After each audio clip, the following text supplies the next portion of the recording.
Le 26 octobre 2025, après plus de 40 ans d'un conflit meurtrier entre le PKK, le Parti des travailleurs du Kurdistan, et le gouvernement turc, le groupe armé a annoncé sa dissolution et s'est engagé dans un processus de désarmement et de paix avec les autorités turques. Nous mettons en œuvre le retrait de toutes nos forces à l'intérieur de la Turquie. Ces mots, déclarés par le PKK, marquent une volonté ancrée d'engager un réel processus de paix, mais qui demeure encore aujourd'hui comme un horizon lointain. On va d'abord voir historiquement et concrètement les Kurdes. Qu'est-ce que c'est? Le peuple kurde est considéré comme démographiquement le plus grand peuple apatride, ce qui signifie qu'ils ne possèdent pas la nationalité d'un pays et qu'ils n'ont pas réellement d'assise territoriale. Donc, c'est un peuple sans État qui compte entre 30 et 40 millions d'individus, s'étalant sur 4 pays différents du Moyen-Orient, la Turquie, la Syrie, l'Irak et l'Iran. Ils sont ni vraiment arabes, ni vraiment perses, et ce peuple fragmenté, à majorité musulmane sunnite, a une histoire souvent méconnue du grand public, malgré le fait qu'elle soit riche et complexe, et que le peuple kurde s'est souvent présenté au cours des décennies comme un acteur majeur, mais souvent oublié. Le plus grand nombre de Kurdes vit en Turquie, entre 12 et 15 millions, suivi de l'Iran, environ 5 millions, de l'Irak, près de 4,5 millions, et de la Syrie, quelques 2 millions. Ils sont situés dans les zones à l'intérieur des terres, et les Kurdes ont donc su, grâce à cet aspect, préserver leur dialecte, leur tradition et un mode d'organisation largement clanique, malgré le fait qu'ils n'ont pas réellement d'assise territoriale à proprement parler. La question qu'on se pose maintenant, c'est pourquoi ils sont autant dispersés. Pour ça, il faut revenir à la fin de la Première Guerre mondiale, lorsque les pays gagnants du conflit a décidé de séparer le territoire de l'Empire ottoman, qui était alors parmi les acteurs qui ont perdu pendant la guerre.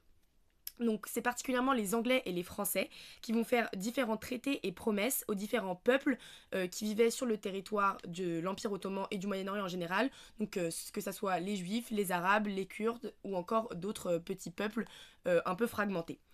C'est ainsi que le traité de Sèvres en 1920 promet la création d'un État autonome kurde appelé le Kurdistan, au même titre que la création de n'importe quel pays pour les autres acteurs de la région.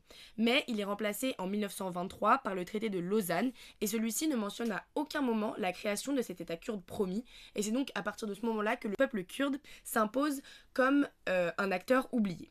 Mais du coup, le PKK dans cette longue histoire, qu'est-ce que c'est réellement? Tout d'abord, il est important de préciser que la définition du PKK n'est pas unanime. Elle fait énormément débat et le PKK est souvent considéré comme un groupe terroriste, notamment par les nombreux acteurs internationaux, que ce soit les États-Unis, l'Union européenne, la Turquie ou encore le Canada. Dans ce podcast, nous faisons le choix de définir le PKK comme un groupe de résistance armée utilisant des méthodes terroristes. C'est donc une organisation politique kurde militante et un mouvement armé de guérilla. Et à l'origine, ce groupe armé est plutôt révolutionnaire, d'obéissance marxiste-léniniste, qui aujourd'hui a évolué vers des objectifs plus démocratiques et qui s'est constitué pour obtenir évidemment la création d'un État kurde. Mais aujourd'hui, factuellement, il n'y a pas d'État kurde. Donc, en quoi en fait cette lutte kurde, elle consiste? Le peuple kurde, du fait de sa dispersion, il est soumis à la domination de plusieurs États qui contestent à la fois leurs particularités ethniques et culturelles, leurs revendications nationales et leur avenir politique. Par exemple, lors de la première guerre du Golfe en Irak, un village qui était à majorité kurde s'est fait littéralement décimer à l'arme chimique, ou encore en Turquie où il y a une interdiction presque formelle de parler la langue kurde. Il y a de nombreux villages qui se font un peu rayer des cartes au sens de la nomenclature parce qu'ils portent des noms kurdes. Il y a aussi le fait que, dû à leur emplacement, ils sont au centre de nombreux conflits. Par exemple, quand il y a eu la lutte contre l'État islamique dans les années 2010, ils se sont imposés comme un acteur essentiel pour faire reculer cet État islamique. Le peuple kurde est souvent instrumentalisé et manipulé de par leur rôle de plus en plus important dans la région, qui suscite un réel désir d'unité du coup pour les Kurdes. La lutte kurde, elle est divisée entre les différents pays dans lesquels ce peuple se recoupe. Par exemple, en Syrie, on a le YPJ et le YPG. C'est un peu les forces kurdes de Syrie. Elles sont très très proches du PKK et cette lutte, elle est plus régionale. En Irak, on a aussi une lutte très régionale avec la création d'un Kurdistan irakien qui s'est formé au travers de différents référendums comme celui de 2017 où en très très grande majorité, à plus de 95%, les Kurdes irakiens ont voté pour la création d'un Kurdistan. En Turquie, on a donc le PKK qui a une action plus grandiose et plus médiatisée, qui est un petit peu moins régionale, parce que surtout Erdogan en fait une lutte symbolique à l'intérieur de la Turquie. C'est presque devenue une lutte nationale, presque d'intégrité du territoire. Il les voit comme un réel ennemi intérieur. Et c'est donc pour ça que le PKK a une influence assez forte de par sa médiatisation et son rôle qui est un peu moins régional. Mais donc finalement, qu'est-ce qui s'est réellement passé et c'est quoi les concrétisations du PKK depuis sa création? Donc déjà, le PKK, il est fondé dans les années 1978-79 et il fait face à une longue histoire conflictuelle qui génère, depuis sa création, plus de 40 000 morts, la plupart étant des civils kurdes, massacrés d'ailleurs par la Turquie. Depuis 1984, on fait face à une série d'insurrections armées qui mènent à une forte répression de la part de la Turquie, avec donc de nombreux morts au sein du peuple kurde. Et à partir des années 90, l'organisation du PKK s'avère plus structurée, mais en 1999, c'est son dirigeant Abdullah Öcalan qui est capturé au Kenya et emprisonné. Et depuis, Öcalan appelle à une stratégie politique non étatiste et plutôt à un confédéralisme démocratique. À partir des années 2000, il y a de nombreux cessez-le-feu qui sont mis en place, mais qui sont souvent repus. Et on a toujours l'objectif originel qui est la création d'un territoire autonome et notamment d'une démocratie directe. Donc après un processus de négociation de paix avec la Turquie qui s'avère plutôt fragile de 2013 à 2015, la guerre reprend finalement très violemment. Mais aujourd'hui, on rentre vraiment dans une phase inédite, car en mai 2025, le PKK annonce une dissolution et la fin de sa lutte armée après l'appel d'Öcalan à déposer les armes. C'est vraiment un tournant historique et symbolique, car le PKK s'imposait vraiment comme le groupe le plus influent dans la lutte kurde, et ça renvoie donc à des questions pour la suite de la lutte kurde. Est-ce que ça signe vraiment la fin d'un désir d'unité, de création d'un État ? Ça nous pose aussi des questions sur pourquoi est-ce que le PKK s'est si subitement retiré de cette lutte armée. Donc déjà comme premier facteur, on peut parler de la pression exercée par Erdogan. En effet, la Turquie a toujours visé les Kurdes, mais a intensifié ses opérations, notamment avec justement Erdogan au pouvoir, contre le PKK depuis quelques années. On a aussi l'idée que les États-Unis, pendant sa lutte contre Daesh, soutenaient les forces armées kurdes, comprenant quelques combattants du PKK, mais pas uniquement. On avait donc une légitimité qui était donnée à ces forces et indirectement au PKK par le soutien des États-Unis, mais ces forces étaient seulement instrumentalisées par les États-Unis avec la lutte contre Daesh, et aujourd'hui le soutien des États-Unis pour ces forces-là n'est plus présent. Et ensuite, on a l'idée d'un changement de stratégie qui va dans la logique de leur tournant démocratique. Le PKK dit désormais vouloir défendre le droit des Kurdes en Turquie par la voie démocratique.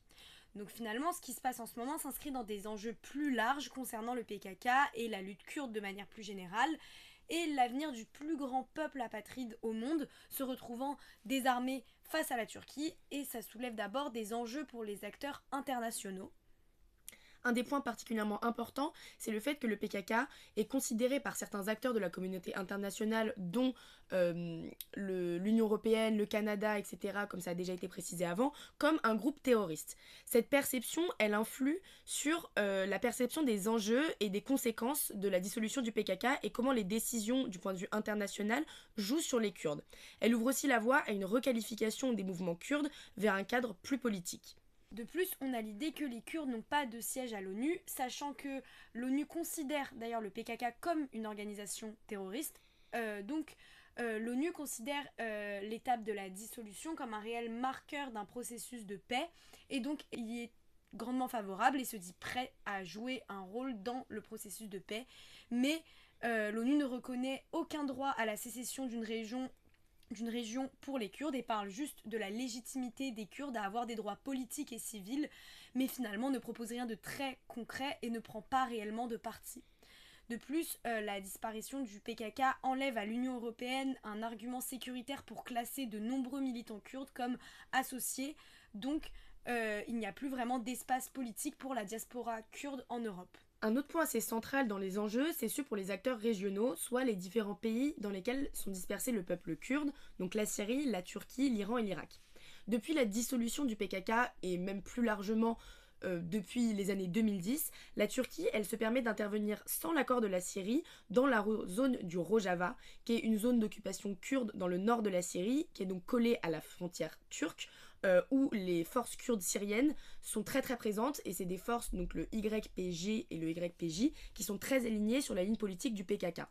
Dans cette zone, la Turquie va donc intervenir de façon armée et assez violente pour essayer de disperser les différentes populations kurdes qui vont vraiment s'installer de façon permanente. Et ça pose un réel problème parce que la Turquie le fait de façon illégale du point de vue du droit international, en profitant des changements politiques récents du pays. De plus, on a la Turquie qui s'implante dans la région comme un acteur central avec une volonté d'incarner une puissance nationale prédominante. Et depuis qu'Erdogan est arrivé au pouvoir, il essaie d'imposer la Turquie comme un État majoritaire et un ami, entre guillemets, de la communauté internationale et qui apparaît comme l'un des pays les plus stables et démocratiques de la région. Donc finalement, la fin officielle du PKK et donc de la lutte armée donne à voir une sorte de victoire symbolique du gouvernement d'Erdogan qu'il peut alors revendiquer. Cela renforce sa position au sein de la scène internationale. En Iran, la question est un peu plus particulière. Comme le peuple kurde en Iran est beaucoup plus dispersé parce qu'on est dans un régime un peu plus autoritaire, alors la répression est beaucoup plus violente, mais surtout beaucoup moins médiatisée. Et donc la lutte pour le peuple kurde en Iran est beaucoup plus indirecte et on en parle beaucoup moins parce qu'il y a beaucoup moins d'actions violentes comme il y aurait avec le PKK ou les autres forces armées en Irak ou en Syrie. Et avec la dissolution du PKK, l'Irak a peur d'une vague de déplacements vers le Kurdistan irakien et les autorités irakiennes ne voient pas ça comme quelque chose de positif car jusqu'ici la lutte kurde était quand même plutôt moins violente en Irak.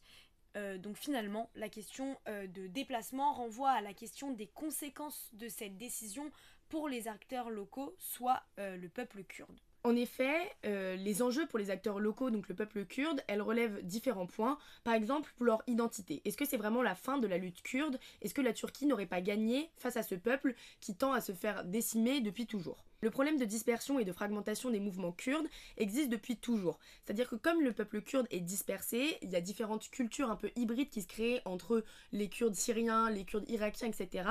Et les Kurdes entre eux, ils ne se voient pas nécessairement comme un peuple unifié. Ça pose aussi problème aujourd'hui parce que avec le fait que le PKK soit dissolu et qu'il ait moins d'influence, est-ce que ça va pas encore plus se ressentir comme un frein pour la lutte d'unification du peuple kurde ? D'autre part, au sein de la communauté kurde, on a une réelle peur de la disparition de leur ethnie, parce qu'il y a beaucoup d'affrontements violents qui se sont concrétisés depuis la dissolution du PKK.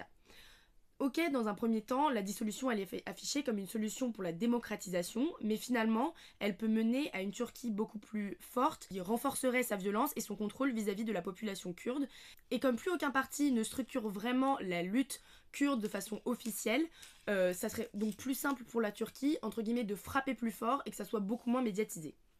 Avant, comme l'organisation pouvait coopérer avec les États-Unis parce que justement c'était une organisation structurée et plus ou moins reconnue à l'échelle internationale, aujourd'hui ça pose un problème et ça pose la question que il n'y a plus d'organisation qui les représente. Donc c'est plus difficile pour eux d'obtenir des aides ou des alliances avec des États importants et donc l'organisation du PKK leur permettait quand même d'avoir une certaine place sur la scène internationale malgré sa faible considération. Pour finir, on aimerait particulièrement faire le lien entre cette question de la lutte kurde et la question de est-ce que créer un État pour le peuple kurde, est-ce que c'est réellement une fin en soi ? Est-ce que c'est vraiment une fin dans un processus de paix ? Pour ce débat, on sera donc 3 en terminant ce podcast et on va se poser la question de est-ce que la création d'un État, c'est une solution ?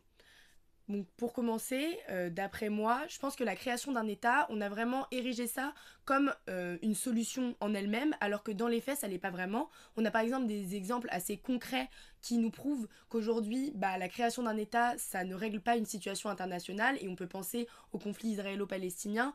En 1948, quand on a créé l'État d'Israël, on l'a vraiment vu comme une fin en soi, c'est-à-dire qu'on crée un État pour le peuple juif, pour qu'il soit protégé comme un État refuge, alors qu'aujourd'hui, on voit qu'aujourd'hui, dans un premier temps, c'est pas un État réellement refuge pour les juifs, et puis dans un second temps, ça a créé d'autres problématiques internationales et régionales, comme le fait que le peuple palestinien a été en quelque sorte un petit peu mis de côté dans ce problème-là. On n'a pas vraiment pris en considération le fait que c'était un peuple qui allait perdre son assise territoriale. Et donc du coup, la création d'un État, c'est pas vraiment une solution en elle-même. Puis c'est ça, il y a cette question d'assise territoriale qui est compliquée parce que où est-ce qu'on peut leur trouver un État? Parce qu'aujourd'hui, les Kurdes, comme on l'a vu, sont divisés entre 4 États et on a quand même des différences qui sont très marquées entre les personnes kurdes qui vivent sur le territoire irakien ou les personnes kurdes vivant sur le territoire turc, avec évidemment une culture kurde qui reste quand même générale, mais qui est quand même associée à chaque territoire sur lesquels ils vivent. Donc finalement, la création d'un État kurde, est-ce que ça créerait pas même des conflits au sein des Kurdes et plus généralement au sein de la région, comme on a pu le voir avec aussi le conflit israélo-palestinien? Plus largement, la création d'un État, c'est pas si simple. Pour moi, la création d'un État, c'est vraiment 3 facteurs principaux. Déjà, une volonté d'un peuple de s'unifier, des financements et puis des soutiens internationaux. Dans le cas de la lutte kurde, on n'a pas vraiment aucun des trois, dans le sens où il n'y a pas vraiment une volonté du peuple kurde de s'unifier, dans le sens où, comme vient de le dire Victoire, le peuple kurde, vu qu'il a été dispersé, il y a vraiment une hybridation des cultures et on ne peut pas vraiment parler d'une grande culture kurde à proprement parler. Dans un second temps, comme il y a très peu de soutiens internationaux, il n'y a pas vraiment de financement. C'est pas les États-Unis aujourd'hui qui vont financer la création d'un État kurde. Et puis comme le PKK, qui était vraiment l'organisation la plus structurée et officialisée de la lutte kurde, elle vient d'être dissolue et puis elle a été considérée comme un groupe terroriste par de nombreux acteurs de la communauté internationale. Il n'y a vraiment aucun des 3 facteurs et aujourd'hui la création d'un État kurde, c'est pas du tout une fin en soi, même si c'est la solution qui paraît la plus évidente au premier abord.